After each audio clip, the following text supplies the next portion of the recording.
ভারতের মিডিয়া বাংলাদেশে বাস্তবে এই অভ্যুত্থানের পরে এখানে জঙ্গিদের অভ্যুত্থান হয়েছে, এখানে ধর্মীয় মৌলবাদের উত্থান হয়েছে।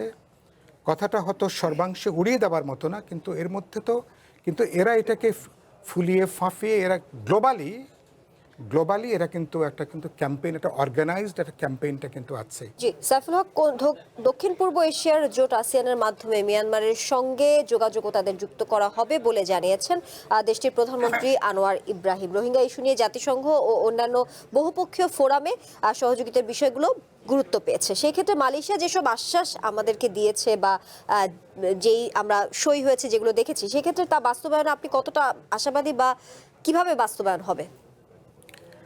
আপনার এই প্রশ্নটা যাওয়ার আগে আপনি আমাকে একটা প্রশ্ন করেছিলেন, যেটা জঙ্গি ইস্যুতে আপনি একটা প্রশ্ন, সন্ত্রাসের এবার আমাদের প্রধানমন্ত্রী এবং মালয়েশিয়ান প্রধানমন্ত্রীর মধ্যে যে সমঝোতা, তার মধ্যে সন্ত্রাসবাদের ব্যাপারে একটা যৌথভাবে ভূমিকা রাখার কথা।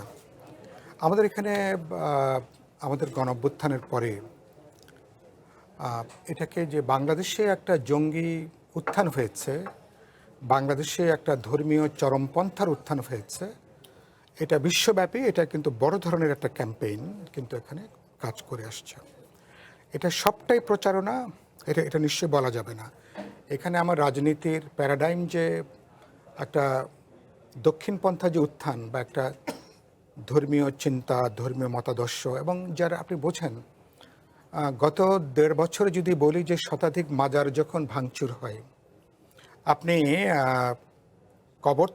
মাজার থেকে লাশ তুলে যখন সেটাকে প্রকাশ্যে যখন পুড়িয়ে দেওয়া হয়, এবং পীর হিসাবে যারা পরিচিত সমাজে, যাদের এক ধরনের ইনফ্লুয়েন্স আছে, যাদেরকে যখন আপনি পিটিয়ে যখন আপনি মেরে ফেলেন, এর গ্লোবাল তার একটা কিন্তু বার্তা যাচ্ছে। এবং এটা আপনি করছেন কিন্তু আবার ধর্মের নামে আপনি করছেন, এগুলো করছেন ধর্মের নামে করছেন। তার অর্থটা কী? তাহলে ওই যে ক্যাম্পেইনটা আছে যে বাংলাদেশে আসলে যে অভ্যুত্থান হয়েছে, এর পিছনে একটা জঙ্গি মদদ, একটা জঙ্গি তৎপরতা।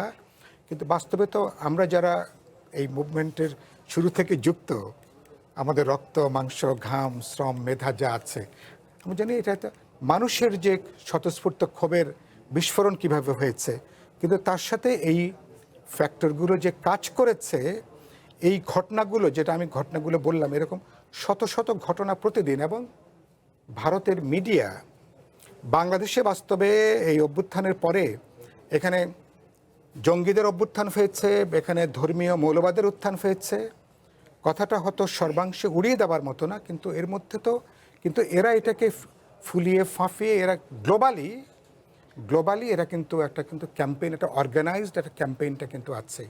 মালয়েশিয়া যে বাংলাদেশের ওই যে একটু আগে আলতাফ পারভেজ বললেন, অন্তর্বর্তী সরকারের আমলে বাংলাদেশের জঙ্গি কানেকশানে কিন্তু মালয়েশিয়া থেকেও কিন্তু সেখানে কিভাবে সম্পর্কটা কিভাবে যুক্ত হয়েছে, সরকার এটাকে খুব বেশি দূর যেতে দেয়নি।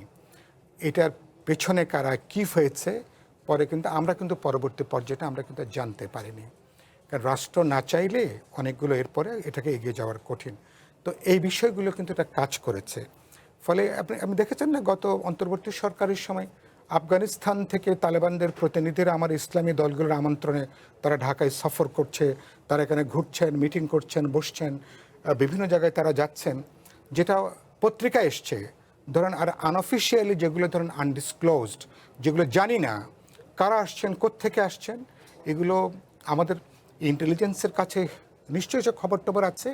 এগুলো গ্লোবালি বাংলাদেশ সম্পর্কে আমাদের অনেকগুলো যে খারাপ ইমেজ তৈরি হয়েছে, তার মধ্যে এটা কিন্তু একটা অন্যতম। ফলে এই যেটা বললেন, এই যে সন্ত্রাসবাদের ব্যাপারে কাজ করবে, এই মুহূর্তে তো সন্ত্রাস বলতে আপনার এই যে ধর্মের নাম করে হানাহানি, মারামারি, খুনোখুনি, যারা এখানে নতুন করে ভাগ বিভক্তি তৈরি করতে চান, তো এটা তো সে জায়গা থেকে এসছে।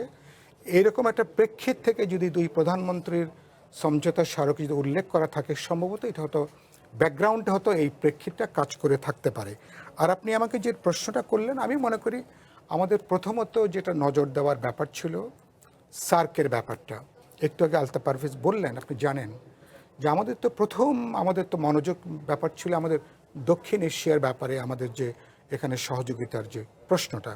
কিন্তু কেবলমাত্র ধরুন ভারতের প্রতিবেশী দেশগুলোকে অনুগত রাখার কারণের জন্য, এবং তারা একটা অনুগত একটা পররাষ্ট্রনীতি চাপিয়ে দিতে চান অন্যান্য দেশগুলোর উপরে। এই কারণের জন্য এটা কাজ করেনি।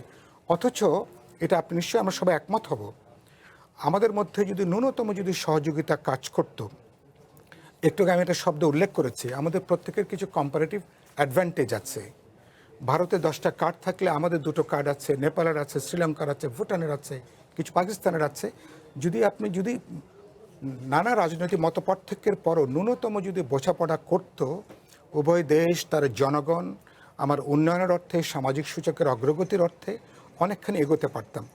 খানিকটা হতোদ্যম হয়ে সম্ভবত আমরা এখন, আলতাফ বললেন না, লুক ইস্ট, আমরা এখন পূর্ব দিকে এখন তাকাচ্ছি।